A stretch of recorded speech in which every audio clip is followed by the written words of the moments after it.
नमस्कार दोस्तों, कुछ नया सीखे में आपका फिर स्वागत है। एक बार हम फिर लाए हैं आपके लिए एक इम्पोर्टेंट टॉपिक। आज का हमारा टॉपिक है इनसाइड थ्योरी ऑफ लर्निंग, अंतर्दृष्टि का सिद्धांत। ये सिद्धांत दिया था कॉफ्ता, कॉलर और वर्थिमर ने। देखो, तीनों के नाम से ये जाना जाता है कि इसका सिद्धांत बनाइए, कॉलर का सिद्धांत बताइए या वर्थिमर का सिद्धांत बताइए।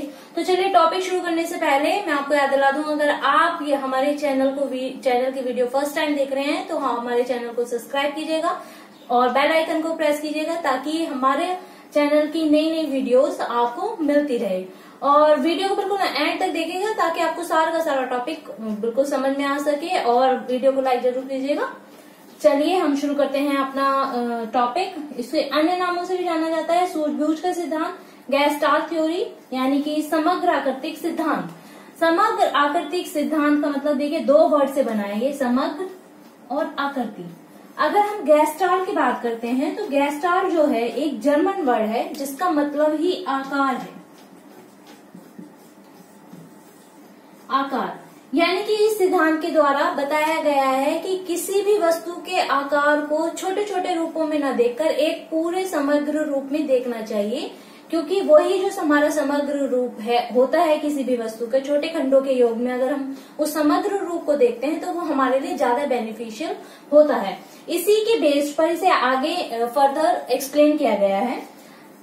मैं बात करती हूँ अंतर्दृष्टि की। अंतर्दृष्टि क्या होती है? जब किसी समस्या का समाधान खोजते समय एकाएक ही किसी हल के मस्तिष्क में आ जाने के परिणाम स्वरूप प्रत्यक्षीकरण में तीव्रता से परिवर्तन होता है, तो यह परिवर्तन ही अंतर्दृष्टि कहलाता है। मैं आपको ये इजी वर्ड्स में समझाती हूँ।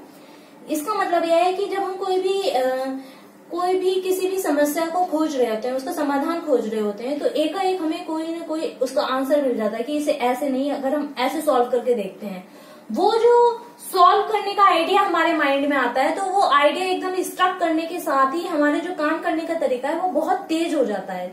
परिवर्तन यानी कि तीव्रता से परिवर्तन आता है। तो ये जो तेजीपन हमारे अंदर आता है उसे ही हम अंतर्दृष्टि कहलाता है। अब हम बात करते हैं प्रयोग पर। प्रयोग क्या था? प्रयोग किया था कॉलर ने चिंपैंजी पर।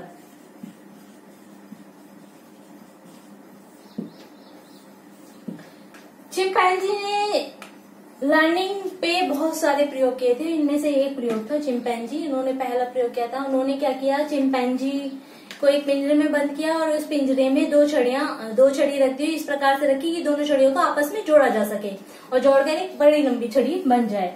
उस पिंजरे के बाहर एक केले रखे गए और केले इस प्रकार रखे गए कि दोनों छड़ियां अगर मिलकर ही छड़ियों से वो केले प्राप्त हो सके। तो चिंपैंजी ने पहले क्या किया, एक छड़ी उठाई और छड़ी उठा के केले लेने का प्रयास किया, लेकिन जब उसके पास केला नहीं आया तो उसने बहुत बार ट्राई किया। फिर सडनली उसके दिमाग में आया, दोनों छड़ियों को वो जोड़ने में कामयाब हो गया और दोनों छड़ियों को जोड़कर उसने केले को प्राप्त कर लिया। तो देखिए, ये था चिंपैंजी का कॉलर का प्रयोग। यानी कि इसने क्या था, दो छोटे छोटे भागों को एक भाग बना दिया, किसी भी चीज के आकार को एक बड़ा आकार समग्र आकृति कर दिया, और समग्र आकृति करने के बाद जो हमारा मोटिव था उसे हमने प्राप्त कर लिया। चिंपैंजी ने जो है प्राप्त कर लिया। तो इसी के बेस पर इन्होंने प्रयोग के निष्कर्ष निकाला।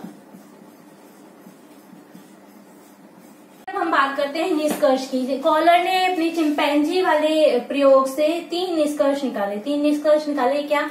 पहला था, संगठन महत्वपूर्ण है। संगठन मतलब किसी भी विषय वस्तु का आपस में संगठन बहुत ज्यादा महत्वपूर्ण है। किसी भी कार्य को पूरा करने के लिए वस्तु के संगठन को बहुत महत्वपूर्ण माना गया है। दूसरा तो क्या था, जो तीव्र बुद्धि के बच्चे होते हैं वो अमूर्त चिंतन कर सकते हैं, यानी कि जो चीजें उन्हें दिखाई दे रही है और जो चीजें उन्हें नहीं दिखाई दे रही, वो सामने से उन्हें प्रत्यक्ष नहीं है, वो अपनी तेज बुद्धि से ये पता लगा सकते हैं कि किन चीजों को यूज करके हम अपने मोटिव को प्राप्त कर सकते हैं। तीसरा था कि जो अल्प आयु के बच्चे होते हैं वो अमूर्त चिंतन तो देखो कर नहीं पाते, इतना ज्यादा हाई नहीं होता। जो बड़े बच्चे होते हैं उनकी सोचने की क्षमता ज्यादा होती है और जो छोटे बच्चे होते हैं उनकी सोचने की क्षमता थोड़ी कम होती है। अगर वो हाई बुद्धि का नहीं है, सामान्य बच्चा जो होता है अपनी आयु के अनुसार ही सोच सकता है। तो सामान्य बच्चे की अगर हम बात करते हैं, अल्प आयु के बच्चे जो हैं अमूर्त चिंतन नहीं कर पाते, लेकिन वो है आवश्यक संबंधों से प्रत्यक्षीकरण कर लेते हैं। वो यानी कि अगर उन्हें फिर भी दिखाई देता है कि एक बार जो चीज उन्हें पता चल गई है, जैसे पेरेंट्स कर रहे हैं, वो दोबारा से उस चीज को याद रिकॉल कर लेता है, प्रत्यक्षीकरण कर लेता है कि हाँ शायद ये भी ऐसा हो जाए। तो उन चीजों को भी ये निष्कर्ष निकाला गया है कि किसी भी चीज कार्य को करने के बाद ये तीनों चीजें जो हैं इम्पोर्टेंट होती है। बात करते हैं अंतर्दृष्टि को प्रभावित करने वाले कारक को। जैसे कि मैंने बताया अंतर्दृष्टि क्या होती है, तो उसे प्रभावित करने वाले कौन कौन से कारक है? बुद्धि, अनुभव, प्रत्यक्षीकरण, समस्या और प्रयास।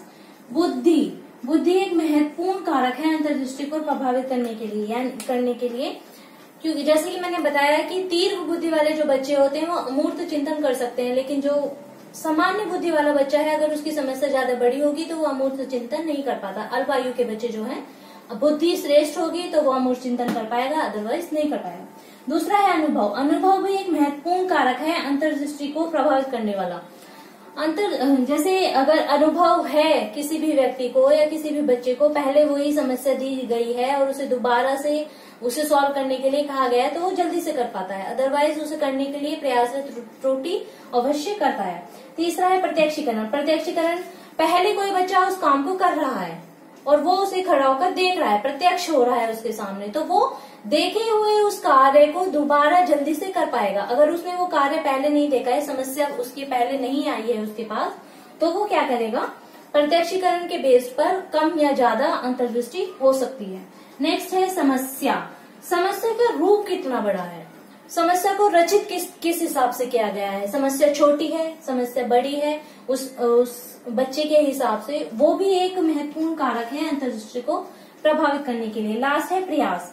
प्रयास तो जरूर होना चाहिए। देखिए किसी भी चीज को अगर हम प्रयास के बेस पर करते हैं, प्रयास उसे बार बार करेंगे तो वो अच्छे से जल्दी हो जाएगा। त्रुटियां भी होंगी। प्रयास एक महत्वपूर्ण कारक है किसी भी अंतर्दृष्टि को प्रभावित करने के लिए। तो ये है insight theory of learning by Koffka, Kohler और वर्दीमर। इसने बहुत आगे शिक्षा के क्षेत्र में इसका योगदान रहा है, इस प्रयोग का, कि बच्चे को हम बार बार प्रयास कराएं, अंतर्दृष्टि से समझाने की कोशिश करें कि किसी भी वस्तु को जो है हम उसके अमूर्त चीजों को भी देखें, उसके समग्र रूप को देखें। बहुत सारी चीजें आ जाती है शिक्षा के क्षेत्र में। तो यही सब था अंतर्दृष्टि का सिद्धांत। Thank you very much. हमारी वीडियो को लाइक जरूर कीजिएगा और हमारे चैनल को भी सब्सक्राइब कीजिएगा, बेल आइकन जरूर प्रेस कीजिएगा। Thank you.